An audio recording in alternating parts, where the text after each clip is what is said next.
అదేవిధంగా ఈ రోజు అక్కడ పర్యటించిన తర్వాత, ఈ రోజు మల్కాజ్గిరిలో పర్యటించిన తర్వాత ఈ రోజు హైదరాబాద్ లోనే రాజ్ భవన్ లోనే రాత్రికి బస చేయనున్నారు.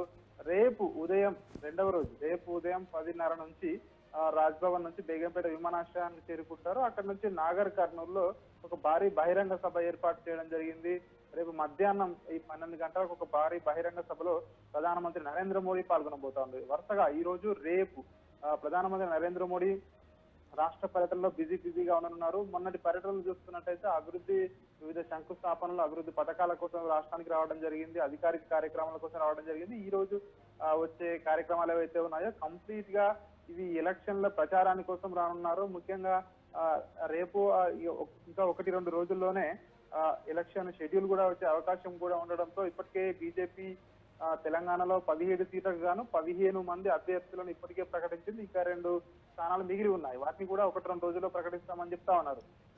ఈ నేపథ్యంలోనే అన్ని పార్టీల కంటే ముందుగానే ఎన్నికల ప్రచారంలో అయితే బీజేపీ దూసుకుపోతుందని చెప్పేసి కూడా ఈ యొక్క కార్యక్రమాలు చూస్తే మనకు అర్థమవుతా ఉంది. భవన్, రైట్, థ్యాంక్ యూ రాజు.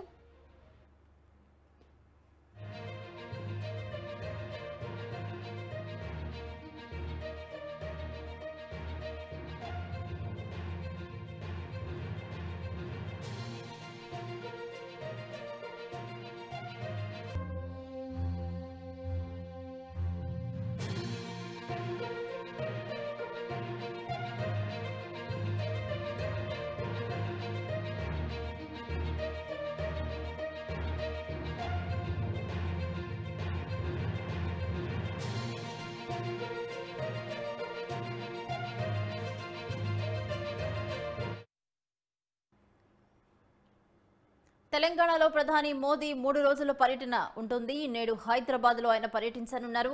ప్రధాని మోదీ పర్యటనతో హైదరాబాద్ లో ట్రాఫిక్ ఆంక్షలుంటాయి. ప్రధాని పర్యటించే ప్రాంతాల్లో ట్రాఫిక్ మళ్లిస్తారు. అలాగే తగు జాగ్రత్తలు కూడా తీసుకుంటున్నారు.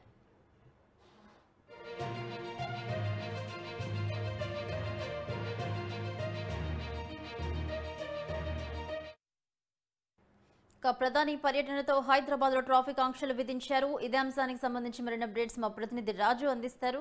రాజు, ప్రధానమంత్రి నరేంద్ర మోడీ నేడు తెలంగాణ రాష్ట్ర పర్యటన కోసం రానున్నారు. గత 10 రోజుల వ్యవధిలోనే ఇది ఆయన రెండవసారి రాబోతా ఉన్నారు.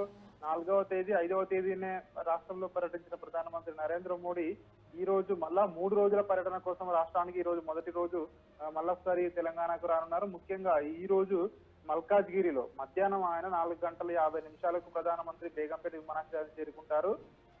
సాయంత్రం 5 గంటల నుంచి 6 గంటల మధ్య మల్కాజ్గిరిలో రోడ్ షో నిర్వహించనున్నారు. దీనికి సంబంధించి భారీ ఏర్పాట్లు కూడా బీజేపీ నేతలు చేస్తా ఉన్నారు. దాదాపు 1.2 కిలోమీటర్ల దూరం ఏదైతే మిర్జాల్గూడ నుంచి మల్కాజ్గిరి చౌరస్తా వరకు ఉన్నటువంటి 1.2 కిలోమీటర్ల దూరంలో ఇప్పటికే అక్కడ ప్రత్యేకంగా రోడ్లకు ఇరువైపులా కూడా బారికేడ్లు కూడా ఏర్పాటు చేయడం జరిగింది.